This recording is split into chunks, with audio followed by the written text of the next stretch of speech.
ഇന്നത്തെ topic jogging അല്ലെങ്കിൽ സ്പ്രിൻറ്റിങ് ചെയ്യുന്ന ആൾക്കാർക്ക് വരുന്നൊരു ഇഞ്ചുറിയാണ്. നമ്മുടെ നീ ജോയിൻ്റ് ആണ് ഏറ്റവും കോമൺ ജോയിൻറ്റ് ഇഞ്ചേർഡ് ആവാൻ ഈ ഓടുമ. നമ്മളുടെ ഹിപ്പ് ജോയിൻറ്റ് വണ്ടിയുടെ എൻജിൻ പോലെയാണ്. നമ്മുടെ പാദം ആങ്കിളും ഫുട്ടും വണ്ടിയുടെ ടയർ പോലെയാണ്.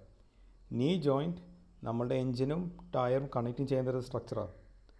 അത് കാരണമാണ് ഏറ്റവും കൂടുതൽ ഡാമേജ് വരുന്നത്. സോ നമുക്ക് എങ്ങനെ ഇത് വരാതിരിക്കാൻ നോക്കുക, പ്രിവെൻഷൻ എങ്ങനെയാണ് ഏറ്റവും ഇമ്പോർട്ടൻറ്റ്. നമ്മളിരുന്ന ഷൂസ് ഇമ്പോർട്ടൻ്റ് ആണ്. റണ്ണിങ് ഷൂസ് വാങ്ങിക്കണം. സെക്കൻഡ്, ആഡക്വേറ്റ് ആയിട്ട് വാമപ്പും കൂൾ ഡൗണും വേണം.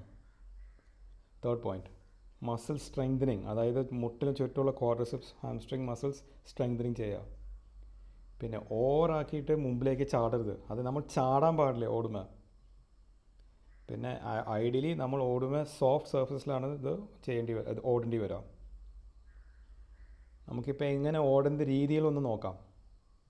4 കാര്യങ്ങളുള്ള. 1, നമ്മളെ ടോർസോ അതായത് കോർ, നെഞ്ചും വയറും ഒരു ലൈനിലാവണം. നമ്മൾ മുമ്പിലേക്ക് ഇങ്ങനെ ആവാൻ പാടില്ല. ചെറുതായിട്ടാക്കാം, പക്ഷെ വളയാൻ പാടില്ല.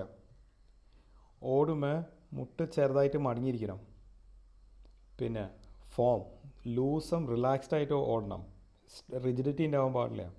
പിന്നെ 4ാമത്തെ ഏറ്റവും ഇമ്പോർട്ടൻറ്റ്, നമ്മൾ ഓടുമ്പോൾ നമ്മുടെ ഉപ്പുറ്റി ഇങ്ങനെ ജാം ആവാൻ പാടില്ല. പാദത്തിൻ്റെ മിഡിൽ ഏരിയയിലാണ് ലോഡിങ് വരേണ്ടത്.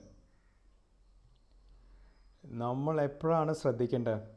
ഇപ്പോൾ ഓടുന്ന സമയത്ത് നമുക്ക് പെട്ടെന്ന് വേദന വരെയും ഒരു ശബ്ദം കറ ശബ്ദം വന്നാൽ അല്ലെങ്കിൽ നീര് വന്നാൽ അപ്പോൾ തന്നെ നിർത്താം. പിന്നെ നമ്മൾ ആഴ്ചയിൽ ഒരു 5 അല്ലെങ്കിൽ 6 ദിവസം ഓടാൻ പാടില്ല. മാക്സിമം പോയ ആഴ്ചയിൽ 4 ദിവസം. അതിനിടയിൽ വല്ല ബോഡി ബിൽഡിങ്ങോ ജിമ്മോ വേറെ എക്സസൈസുകൾ തുടങ്ങണം.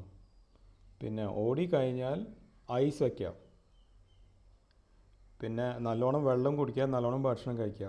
യൂഷ്വലി ഈ കാര്യങ്ങളൊക്കെ ശ്രദ്ധിച്ചാൽ നമ്മൾ ജോഗിങ് ചെയ്യുമ്പോൾ നമ്മൾ മുട്ടിൻ്റെ ഹെൽത്ത് ആഡക്വേറ്റ് ആവും.